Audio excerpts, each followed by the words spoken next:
नमस्कार, मी जया. आज कथा सांगणार आहे ती डॉक्टर अभिजित सोनवणे लिखित सुंदर कथा. ऐकूया. ती मला भेटली.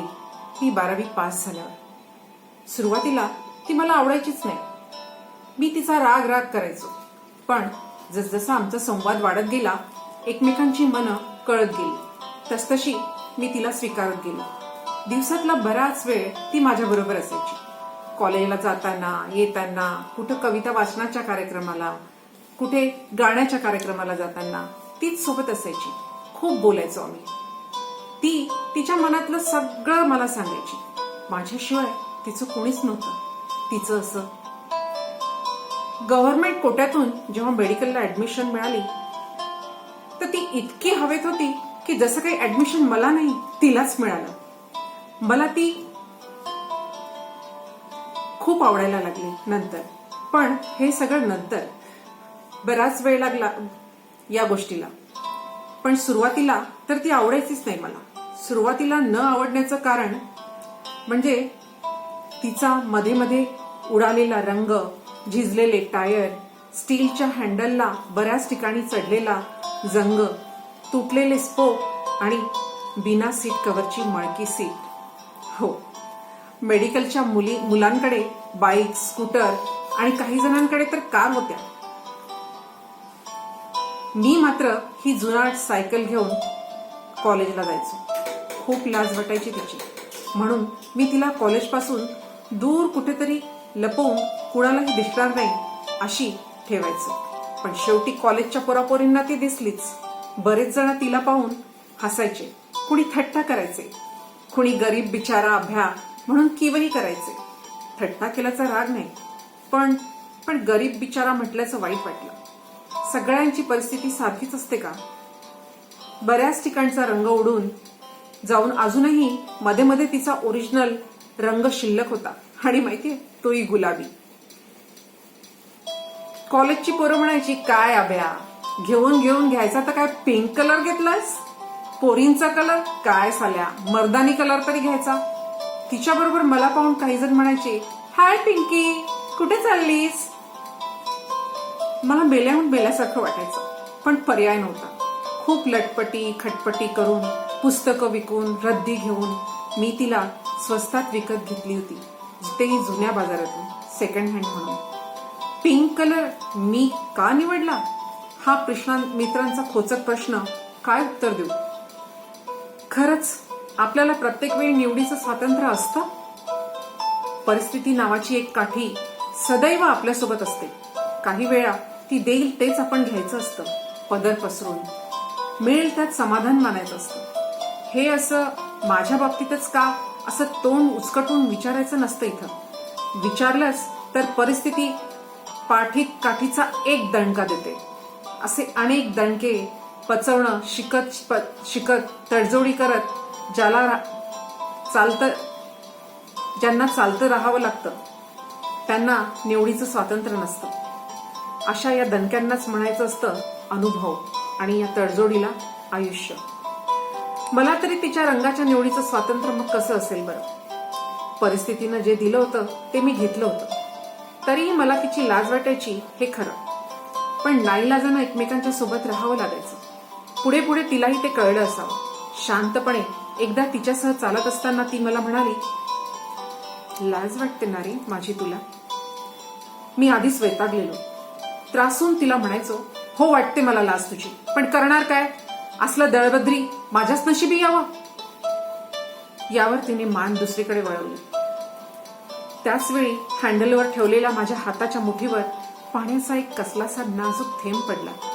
मी तो ऍप्रननं पुसला होता. मी आभाळाकडे पाहिलं. दिवस पावसाचे नव्हते. मग हा थेंब कसला? कुणाला तो दिसतो, कुणाला दिसत नाही. कुणाला कळतो, कुणाला कळत नाही. फरक इतकाच. दिवस असेच चालले होते. ती सतत बडबड करत राहायची. मला बोलतं करायचा प्रयत्न करायची. मला हे बोलणं निष्फळ वाटायचं. मी तिला म्हणायचो, ए फालतू बडबड बंद करा तुझी, नाहीतर हाकलून देईन तुला. तुझ्याशिवाय राहू शकतो मी. हा मी सर्वांमध्ये असतो. याला माज असतो मी असण्याचा. मी पुरतच याचं जगणं शिल्लक असतं. हा मी तीला कधीच किंमत देत नसतो. काही वेळा ही ती त्याची बायको असते, कधी बहीण असते, कधी मुलगी असते, तर कधी आईही. पण नुसतीच नावापुरती, ताटात वाढलेल्या चिमूटभर मिठासारखी. हिची असून अडचण आणि नसून खोळंबा. हिच्यासाठी पावसाळा रोजचाच. दुसरे ऋतू तिच्या आयुष्यात कधीच येत नाहीत. एके दिवशी ती मला म्हणाली, तुला माझा कसला राग येतोय सांग तरी. माझा हा उडालेला रंग, ही निखळलेली सीट, काही तुटलेले स्पोक्स, सगळंच काय धाडे तुझ्यात सांग. मी धुसफुसत गाल फुगवत बोललो. हसत जवळ तिने माझा गालगुच्चा घेतला. म्हणाली, मेडिकलला गेलास पण अजून लहानच राहिलास. तिनं गालावर हात ठेवला. हात मी रागानं झटकून दिला, तुसड्यासारखा. तो हात नव्हता, तिचं गंजलेलं हँडल होतं तिचं. आईवर असं रागावतात का रे कुणी? त्यातूनही ती बोलली, ए चोप, एकदम चोप. तुझा माझा काय संबंध? फालतूची नाती चिटकवू नको सांग. मी भडकलो. का रे? जगाच्या दृष्टीने मला जीव नाही म्हणून? मी निर्जीव? माझं स्थान फक्त एक सायकल?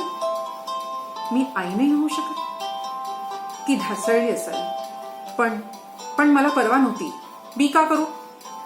बाळा, रोज अंगखांद्यावर खेळवते मी तुला.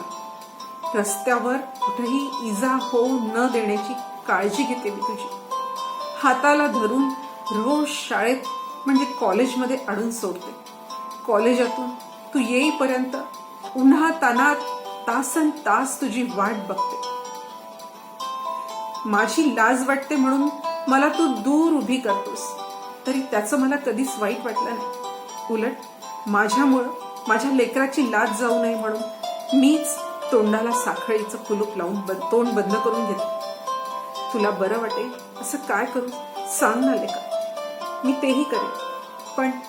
पण माझा असा राग खरंच नको जाऊस रे बाळा, खरंच नको जाऊस.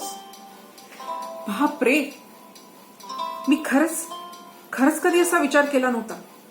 ती खरंच नकळतपणे एखाद्या आईसारखी काळजी घेत होती. पण हे माझ्या कधीच कसं लक्षात आलं नाही.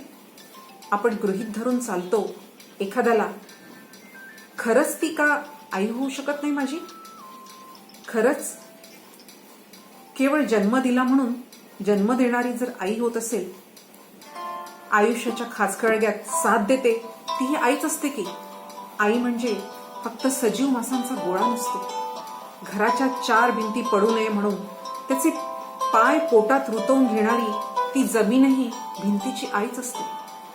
खळाळत्या नदीभोवती दोन्ही हातांचं कड करून तिला सावरणारे काठ हे त्या नदीचे आईच की. सगळं खारट पाणी स्वतःच्या पोटात निमूटपणे घेणारी समुद्राची खोली ही त्या समुद्राची आईच. फुलांचं सौंदर्य काट्यांमुळे टिकून असतं. भिंती टिकून असतात त्या जमिनीमुळे. नदीची शालीनता जपतो तो तिचा काठ. समुद्र घनगंभीर असतो तो त्याला लाभलेल्या खोलीमुळे. काटे नसतील, जमीन नसेल, काठ नसतील, खोली नसेल, तर त्यांचं वैशिष्ट्य जपणार कोण, सांभाळणार कोण? एखाद्याला सांभाळण्याची ही प्रवृत्ती किंवा जपण्याची ही प्रवृत्ती म्हणजेच आई. भूक लागणं ही प्रकृती, दुसऱ्याचं ओढून खाणं ही विकृती, पण आपल्या घासातला घास देणं ही संस्कृती. आई म्हणजे साक्षात संस्कृती. वृत्तीचं नाव आई, प्रवृत्तीचं नाव आई, संस्कृतीचं नाव जर आई असेल तर सजीव निर्जीव असा भेदच उरतो कुठे? जी जपते ती आई, जी सांभाळते ती आई. या अर्थानं पदोपदी मला सांभाळणारी ती जुनी गंजकी सायकल सुद्धा माझी आईच झाली की. आत्ता मी तिच्याकडे पाहण्याची माझी नजरच बदलली. तिचे सारे दोष आता गुणांमध्ये बदलले. आई म्हणून आयुष्यभर जी उन्हातानात खपली ती कायम गुलाबी कशी राहील? कधीतरी रंग तिचा उडणारच की रे आभ्या. पोराच्या पोटात घास ढकलण्यासाठी जी कायम झिजली तिचे टायर या वयात नवे तरी कसे राहतील रे? पोराला बसणारी प्रत्येक झळ, प्रत्येक फटकारा तिने जर आयुष्यभर स्वतःच्याच अंगावर झेलला असेल तर अंगावर चरे पडणारच की. इतकं करूनही दुय्यम स्थान घेऊन घरात वर्षानुवर्षे किरसुनीप्रमाणे कोपऱ्यात पडून राहिली असेल तर कधीतरी अंगावर पण जंग चढणारच की. स्वतःभोवती चाकासारखं फिरून पोराला दिशा देत असताना एखादा तरी स्पोक तुटायचाच की. पाठपोळीवर आयुष्यभर पोराचं ओझो वाहून थकलेली ती कंबर आता वाकवायचीच की रे. योद्धा अंगावर झालेल्या जखमा कधीच लपवत नाही. त्याला त्याची कधीच लाज वाटत नाही. ते त्याचे दागिने असतात, आभूषण असतात. झिजलेल्या टाचा, सुरकुतलेला चेहरा, खोल गेलेले डोळे, थरथरणारे हात, कंबरेत वाकलेलं शरीर या बाबींची लाजच वाटता कामा नये. तो दागिना असतो, तो आभूषण असतात एका आईचे. या साऱ्या गोष्टी साक्ष देतात ती आई असल्याची. हीच निशाणी असते तिच्या आईची, आईपणाची. या निशाणीला आपण छाताडावर फक्त मिरवायचं असतं पताकेसारखं. ही पताकाच मग आईचा पदरही होते. मीही ती या आईच्या पताका आता अशीच मिरवली.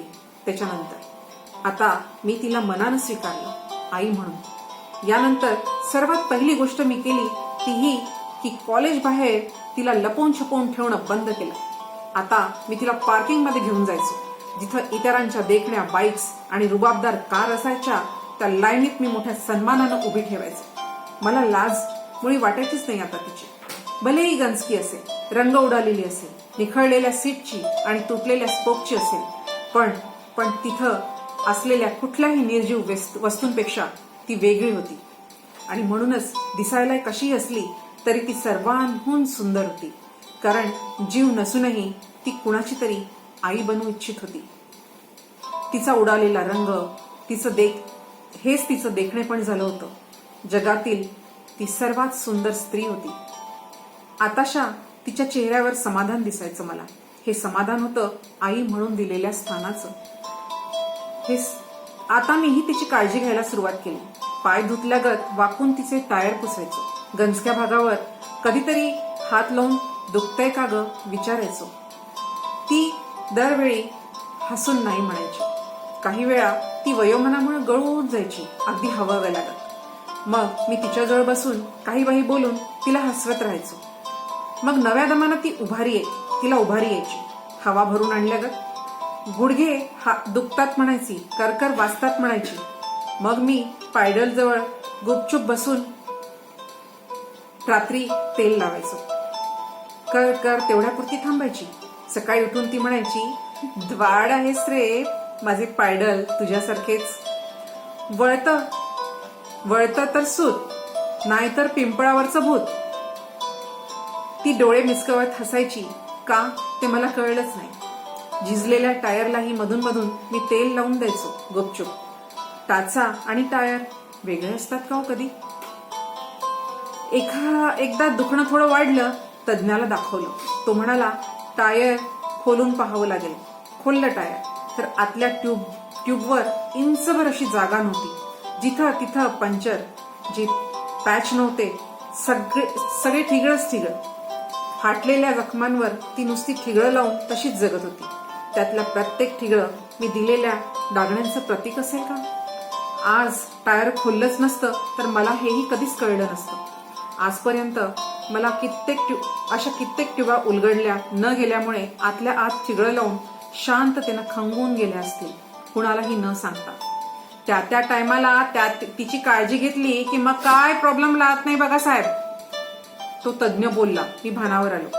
खरंय बाबा, काळजी घ्यायची नेमकी वेळ कोणती तेच कळत नाही आम्हाला.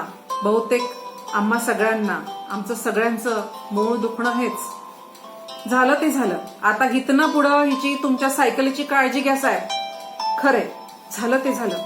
आता इथून पुढे तरी आपण प्रत्येकानं आपापल्या सायकलीची काळजी घ्यायला हवी, अजून वेळ गेलेली नाही.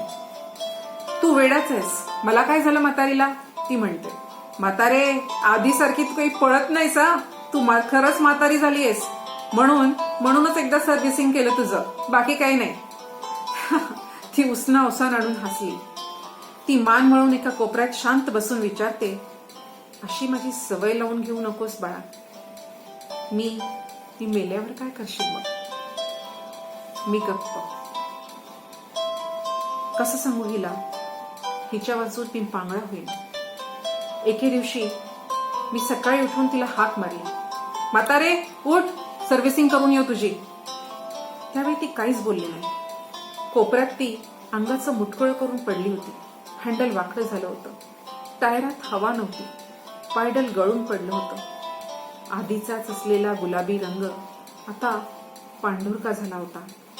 तोंडाची टकळी चालवणारी ही म्हातारी सायकल आता शांत शांत झाली होती. आज मी खऱ्या अर्थानं पोरका झालो. मी खऱ्या अर्थानं पोरका झालो. तरी ती आहे मनामध्ये. धन्यवाद.